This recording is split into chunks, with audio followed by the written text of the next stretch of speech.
Okay, so before we even begin the review, we gotta talk about some things. Right up front. Is this on par with Iron Man? No. Is it a great movie? No. Is it a bad movie? No. Is it an average movie?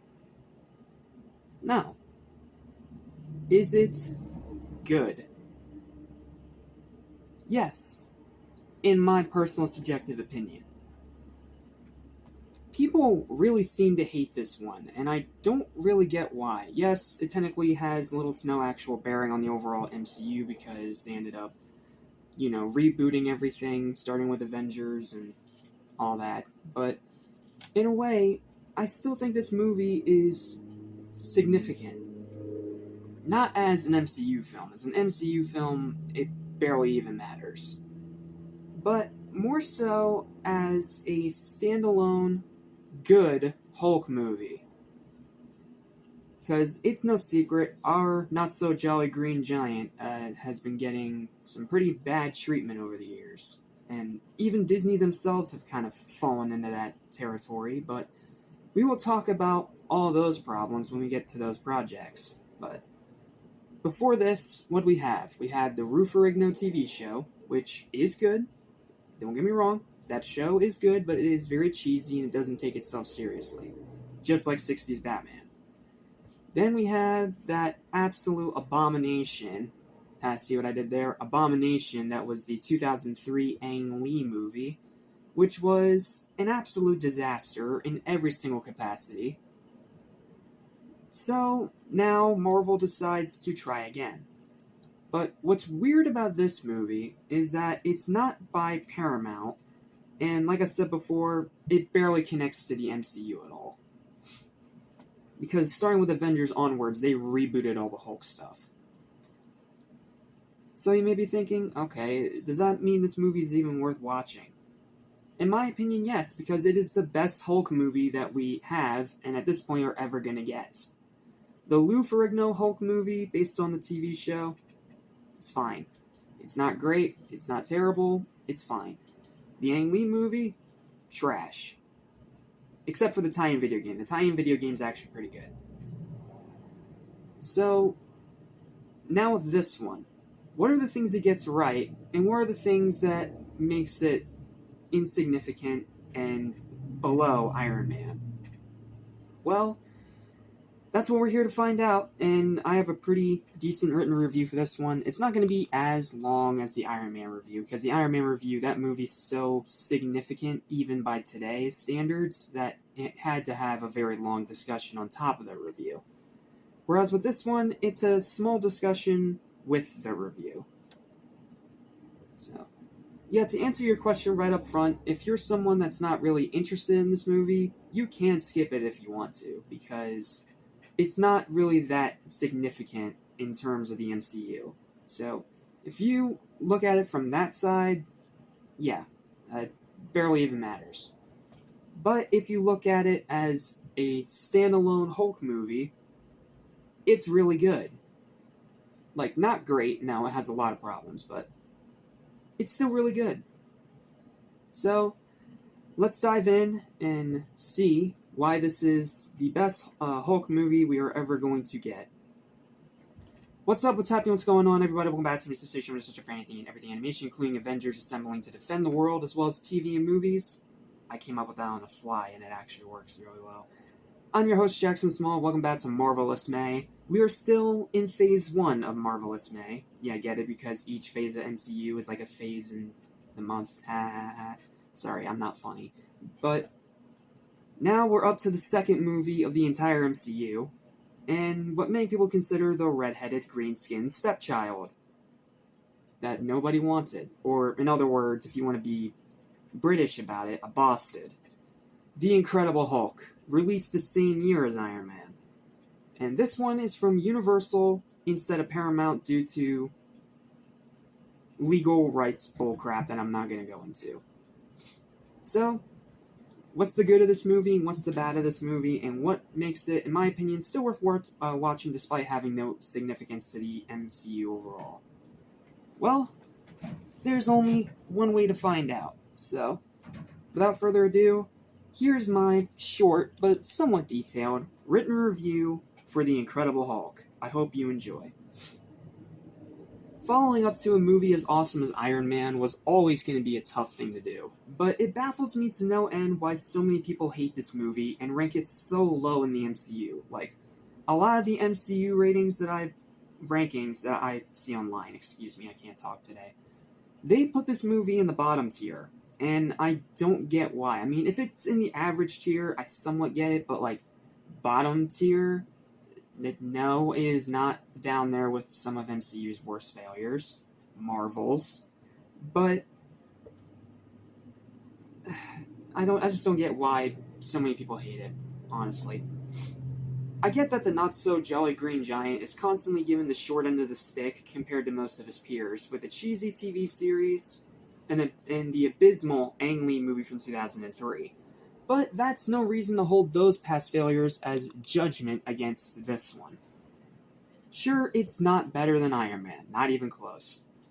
And until recently, it was pretty much non-canon, and is the only film in the entire MCU to be made by Universal instead of Paramount.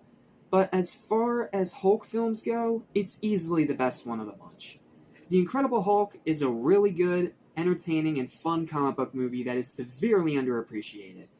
Acting is solid. It's not great, but it's solid, especially Edward Norton, who did a great job as Bruce Banner. I do prefer him over Mark Ruffalo.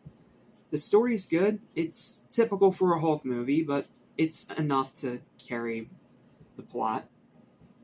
The action is amazing. I love the action in this movie. Whether it's Hulk's final battle with Abomination using a police car as boxing gloves, or even like way back towards the first half of the movie when you first see Hulk and see him go on a rampage. It is literally everything that you want it to be from a Hulk movie and more. The action is amazing and by far the best part of the movie. And that's compounded by the fact that the effects are actually pretty decent, with easily the best live-action Hulk design.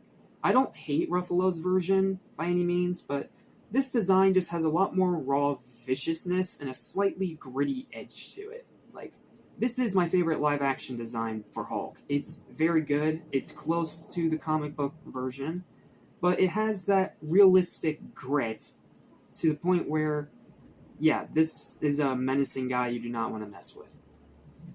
Runtime is more than reasonable at under 2 hours. It's even shorter than Iron Man. Rewatchability is still pretty high. It can still be pretty funny at times. This is still the MCU. They are going to have a few quirky lines in there. And the final act is absolute chaos in the best way possible. A little rushed, sure, but it gives you what you want. However, as much as I do like this movie, I can't ignore the fact that compared to Iron Man, it is still a downgrade. Like, compared to that movie, yes, it is a downgrade. And it probably disappointed a lot of people when it first came out. Abomination, while looking cool, and again, close to his comic book version with just a slightly gritty, realistic edge to it, has zero character, making him pretty forgettable. And then he just becomes outright cringe in She-Hulk, but like I said, I'm not going to review or talk about She-Hulk for the sake of my sanity. The pacing is erratic and indecisive. Sometimes it's a good slow burn, and other times it moves too fast. It's hard to explain, but if you've seen the movie, you kind of get what I'm saying here. The writing is pretty hit or miss. Like, some parts of the writing I do really like, and then other parts just feel like, typical comic book movie, even by back then standards. And since this is pretty much non-canon, it barely has connection or impact on the overall MCU besides the post-credits scene. And that is because this movie did not do well when it first came out, so Marvel saw it as a failure and immediately rebooted it once they got to Avengers. Which, I think it was a stupid decision that just makes it more confusing, but hey, what do I know? I'm just a guy on the internet. Pretty much making it inconsequential, especially when factoring in the recasting that happens later on. Not just Edward Norton, but pretty much everyone aside from Tim Roth is recasted in the main MCU timeline. Now, for some reasons, I get it, like William Hurt as General Ross. I get that recasting because the actor passed away. I understand that one. But why did they recast Edward Norton? I don't get it. Like, he was a very, very good Bruce Banner, and his Hulk is the closest we're going to get to an actual good Hulk. Because MCU Hulk has so many problems, but we'll get to him when we get to him. But my point is, because of the recasting and all the rebooting that Marvel did because this movie didn't do so well, it makes this movie inconsequential and barely impactful at all on the overall MCU, outside of one cameo from RDJ's Tony Stark. That's literally it. Oh, and of course the signature Stan Lee cameo. This one probably being one of his weakest. He just goes to the fridge, drinks a bottle of infected soda, and that's it. I don't know. That one's just weird to me. It's one of his weaker appearances.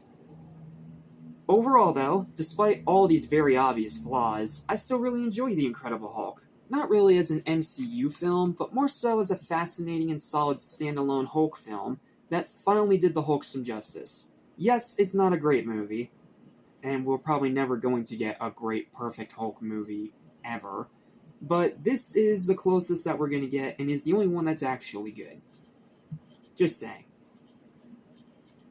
Yeah, I can understand those who don't like it because of its issues and its overall insignificance in the overall MCU. I get that. But what I don't get is those calling it trash just because it's another Hulk movie. It's not great, no, but it is far from bad and far from the worst of the MCU. I have seen way, way worse stuff than this in this cinematic universe. Some that we will cover in reviews, and the rest we will cover when we get to the updated tier list at the end of the month. So, with all that said, it's time for the final verdict. My final verdict for the massively misunderstood and severely underappreciated Incredible Hulk 2008 is a solid 7 out of 10. It is a really, really good movie. I think Hulk fans are going to enjoy it, and like I said before, it's the closest that we're going to get to an actual good Hulk movie. Because the way it's looking, we're probably not going to get another solo Hulk movie anytime soon. So, yeah, I like this movie. I think it's pretty good. I think it's still worth a watch, but if you don't like it, I can understand as long as you don't hold the past failings against this one, because those past failings are not this one's fault. Just want to make that clear. Okay, that's all I got. Like I said, shorter review than Iron Man. So, that's all I've got. Thank you guys so much for watching. Please don't forget to like, share, and subscribe for more videos like this almost every single day. And stay tuned because we have barely just begun Marvelous May, because next time is the first sequel in the MCU. And a movie that a lot of people really don't like, along with Incredible Hulk, that, again, I don't understand why. And it's also one that I have a lot of childhood memories about, so yeah, it's going to be a pretty packed review next time, so I will see you in the next video when we cover Iron Man 2. Excited for what comes up ahead.